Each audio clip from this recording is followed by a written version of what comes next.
Shalom Aleichem, on est dans Resh Ain Aleph. Dîner Kiddush, Kos Shel Kiddush. Dans la selon le verre du Kiddush. Im Yesh Kos Shel Yain.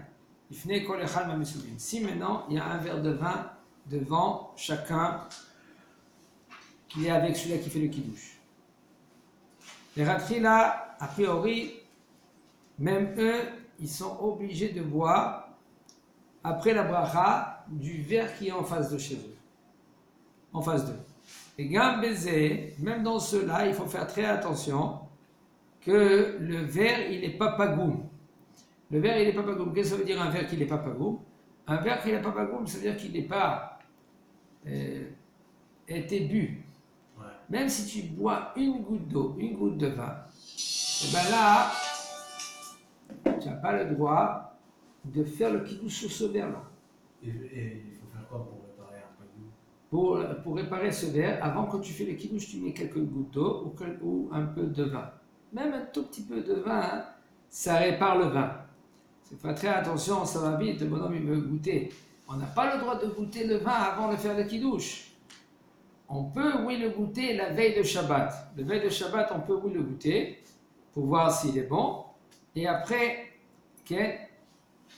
le soir, faire le kiddush. Maintenant, entre parenthèses, je dis, quand on va goûter le vin, il faut faire attention, on goûte sans bracha. C'est pas maintenant que tu as bu un verre. Et si tu as bu un verre, tu n'as pas rendu quitte. Quand tu as bu un verre de vin, sans bracha, tu n'as pas le droit.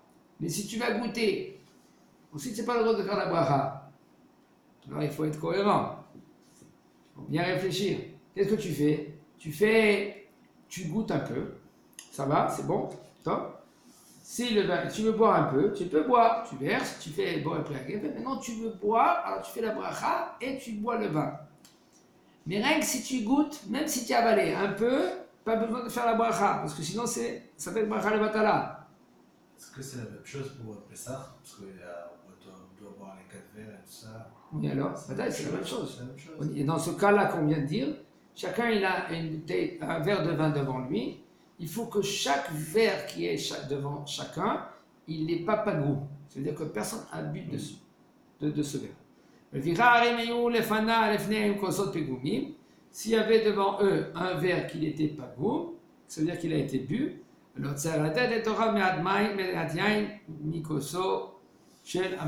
il faut mettre, oui, un peu de vin ou de l'eau.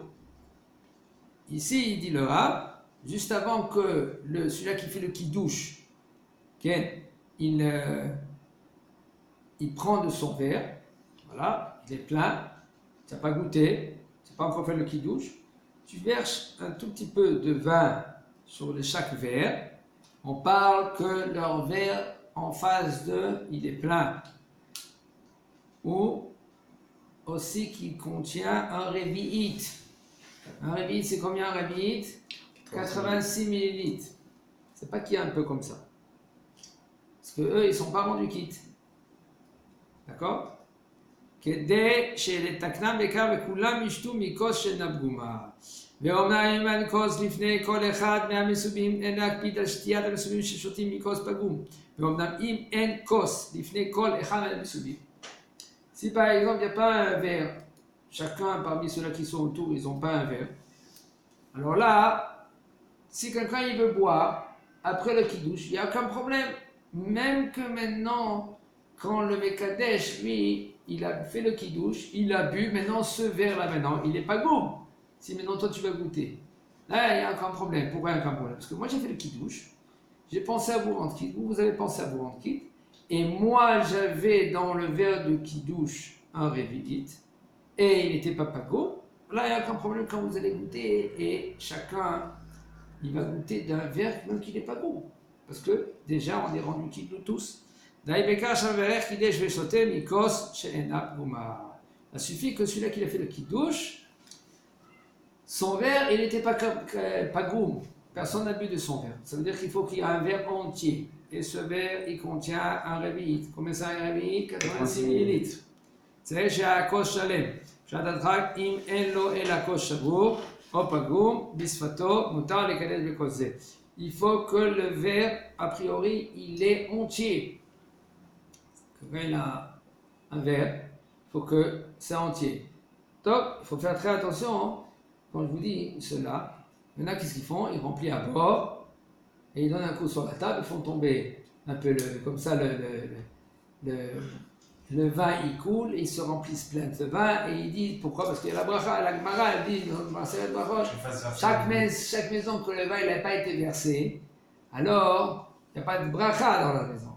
Bon, d'accord, mais il ne faut pas maintenant trop bousculer que tout ça se remplit de vin et tout cela. Ça, non, c'est pas bien. Non, C'est pas conseillé. On va dire que c'était le bracha que. C'est de tout. Ouais, non, juste faire tomber une ou deux gouttes comme ça, c'est. Pas obligé. Il y a une possibilité que ça peut. On parle qu'il y a une chez l'Onishpa Kamana, il y a une possibilité qu'il va tomber. C'est pas vraiment le bonhomme, il est comme ça, avec son vin, et il fait tomber maintenant son verre comme ça, et comme ça, son vin il coule sur lui, tout cela. C'est pas conseillé. C'est pas conseillé. D'accord? On a dit que c'était sur toi la c'est le bracha de faire ça. Non, ça, sur l'Avdallah, tu peux verser après. Pas quand tu as fini tout l'Avdallah, ok? Avant de dire tu verses un peu. Après que tu as bu, qu'est-ce qui te reste? Tu verses un peu. Et tu éteins la bougie avec le vin. On a dit, Tsarir, il faut que le verre, il est entier. Entier, ça veut dire ici entier. Ça veut dire qu'il n'est pas scellé. Ok? Il n'est pas scellé. Il n'est pas fondu. Il n'est pas cassé. Mais si par exemple c'est ça le seul verre qu'il a, alors il dit le Rav, Shadadrak, quand il n'y a pas de choix, alors là, il peut faire le kiddush dans ce verre-là. Mikaradin, mutar le kadesh bekos asui de shimush chat pe'ami asui mi plastique o mi niya av. Mikomakom, mishum zekeli vanveo, itnae lefanav, le mitzvot tov le kadesh al kos shel kesef vechadome. Selon la halakha, c'est moutard de faire le kiddush même dans un verre en plastique, même dans un verre qui est had pe'ami. Had pe'ami c'est quoi? Ça veut dire que Avec une utilisation une utilisation. Ah oui. Ou par exemple un verre en carton, il n'y a aucun problème. Selon la halakha. Rien que c'est bien et c'est conseillé. Comment? C'est conseillé. Mishum zekelin vandeu, ok? Parce que c'est plus beau de faire les mitzvot avec des ustensiles qui sont beaux devant Kadosh Baruch Hu. Regarde, qu'est-ce que tu fais? Tu fais le kiddush là maintenant. Alors c'est bien, c'est conseillé d'avoir un verre en verre. Non, attends, en argent. Mais si par exemple quelqu'un lui il n'aime pas le vin, qu'est-ce qu'il fait? Il s'abîme un tout petit peu dans l'argent, dans le métal. Il prend le goût, non? Acide, non? Non, il y a un mot. Il s'oxyde. Non, l'oxydation c'est. Voilà, maintenant qu'est-ce qu'ils font? Il y en a qui font? Ils font dans un verre en verre. Alors c'est bien d'avoir un beau verre en verre, sans pied. Selon la Kabbalah, c'est bien. On a le verre, on met en argent, et on a un sorte de plastique qu'on met à l'intérieur. Ouais. Non, d'accord, mais pour pas que ça devienne après le goût du verre. Du verre, parce que pourquoi? C'est le métal est transmis. Bon, tu peux prendre en verre, tu peux prendre en verre, et il y en a qui l'attrapent comme ça le verre, et il y en a qui l'attrapent comme ça le verre. Okay. Là, tu tiens bien. D'accord? Et il y en a qui l'attrapent comme ça le verre. Ouais, c'est dangereux là. Okay. Quelqu'un qui est habitué, il n'y a aucun problème. Chacun, il fait ce qu'il veut, selon comment tu tiens le verre. Et il dit, le Rav Tov, le Kadesh al Kos Shel Kesef et Kadome, c'est bien de faire le kiddush avec un verre en argent. יש מי שכתב שאין להשתמש בסעודת שבת בכלים חד פעמיים. Il y en a qui ils ont écrit qu'il ne faut pas utiliser des ustensiles had pe'ami, ça veut dire provisoire. Had pe'ami, c'est unique, une utilisation. Une utilisation. וכן אין להדליק נרות שבת בנרות מפח נרונים. Et il y en a qui disent c'est pas bien d'utiliser les petits néronymes. Vous savez, les petits néronymes, c'est les petits bougies, comme ça rond, que le support il est en métal. Pourquoi? C'est pas beau. C'est pas beau. C'est pas Chvoda Shabbat. Il y en a qui vont lui dire comme ça. Il nous dit le Rav, par contre, quand maintenant toi tu utilises des assiettes, des couverts, des verres, que maintenant ils sont extraordinaires pour le Shabbat, c'est pas les assiettes blanches là, normales, qu'on boit, on mange pendant toute la semaine. Il n'y a pas de problème d'utiliser ces ustensiles qui sont, comment on dit, uniques. À usage unique. À usage Ah, bah, unique. unique. Des fois, la plus forte raison, c'est maintenant ils sont colorés. De couleurs, avec des fleurs, avec des beaux couverts.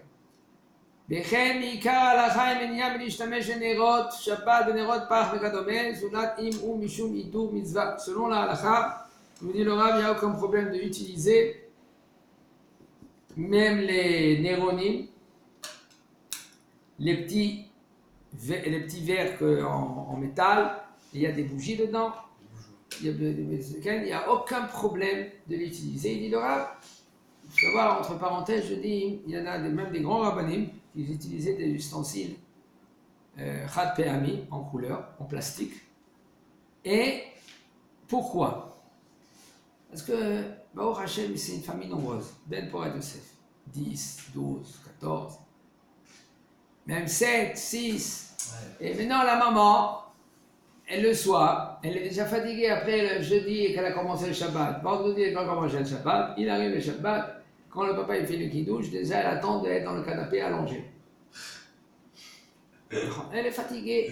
Et maintenant, si on attend d'elle, ou elle se voit déjà dans la cuisine, elle va commencer à faire la vaisselle, c'est dommage. Elle perd tout le sens du Shabbat.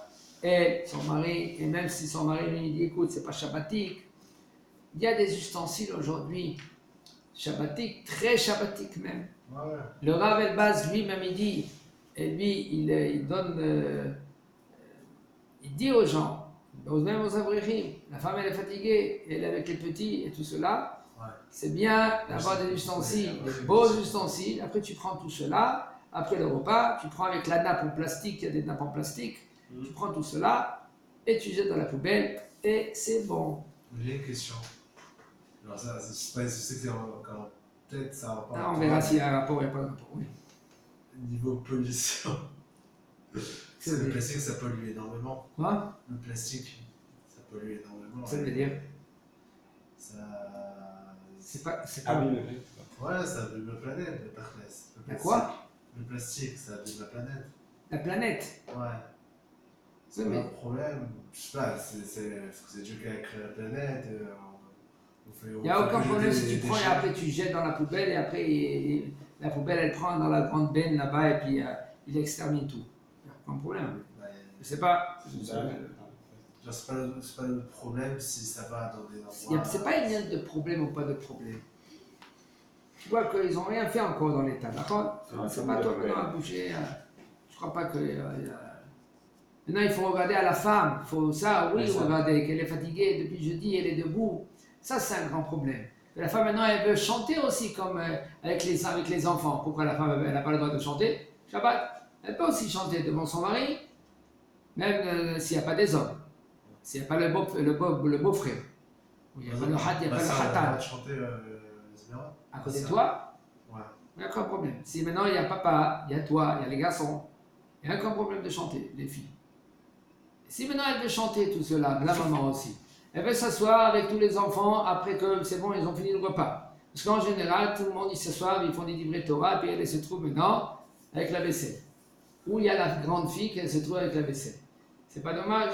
Maintenant, la fille, elle veut être, ou la maman, elle veut être avec tout le monde, être avec toute sa famille, entourée de la table, Zmirot Shabbat, avec des pistaches, avec des cacahuètes, avec des petits gâteaux. Okay? Là, pourquoi non? Si maintenant La femme maintenant, elle va se trouver maintenant dans la cuisine et commencer à débarrasser et tout cela. C'est pas dommage. Alors oui, c'est bien et c'est conseillé de publier cela. Gentiment, il faut y aller. Aujourd'hui, il y a tout. Ça coûte pas cher aussi. Ouais. Tu n'as pas besoin maintenant de prendre les ustensiles les plus chers. Il y a des niveaux. C'est mieux pour les familles nombreuses, parce qu'il y a toujours de la casse. Ah, si quelqu'un maintenant, lui, il veut. Ça, entre parenthèses, je vous dis. Quelqu'un que lui, qui a une machine à laver, machine à vaisselle. Et il a 3 sets. 3 sets, ça s'appelle? Ouais. 3 sets. Il a un set de Souda Rishona, Souda Shniya, Souda Shlishit. Et après, Motza et Shabbat, il prend tout, il met dans la lave-vaisselle, il n'y a aucun problème. S'il peut se permettre. Ouais. Alors, c'est pas la maman qu'elle va se taper toute la vaisselle. Après, les enfants, ils viennent, même le mari, il vient, il met Motza et Shabbat, il met la vaisselle dans le lave-vaisselle. S'il peut faire ainsi, il n'y a aucun problème. C'est ça qu'ils font, c'est maintenant vraiment. Ils n'ont pas envie de plastique, quoi. Moi, je veux manger dans des fourchettes plastiques. Non, aujourd'hui, il y a tout, on peut faire tout, rien qu'un peu une petite réflexion. D'accord.